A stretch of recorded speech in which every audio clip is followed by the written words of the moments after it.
একটি পায়রা ও হাতি।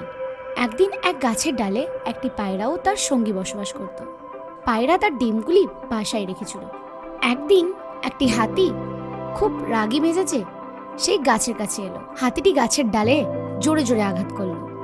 আঘাতে ডিমের বাসাটি পড়ে গেল এবং ডিমগুলি ভেঙে গেল। এতে পায়রা ও তার সঙ্গী নিঃস্ব হয়ে পড়ল। দুঃখে তারা কাঁদছিল। পায়রাদের বন্ধু কাঠঠোকরা তাদের কান্নার আওয়াজ শুনে এসে জিজ্ঞাসা করল যে তাদের কি হয়েছে, তারা কেন কান্না করছে। পায়রা ও তার সঙ্গী তাকে সবকিছু খুলে বলল।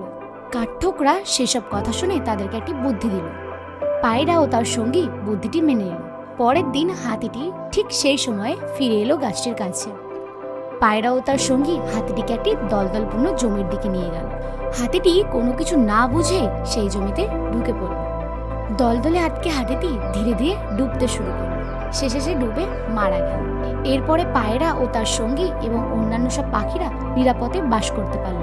এই গল্প থেকে আমরা এই শিক্ষা পাই যে বুদ্ধি অধিক শক্তি ও সাহসের চেয়ে সবসময় বেশি কাজে লাগে। গল্পটি ভালো লেগে থাকলে একটি লাইক ও চ্যানেলটিকে সাবস্ক্রাইব করে দেবে। দেখা হবে অন্য কোনো মজার গল্পতে।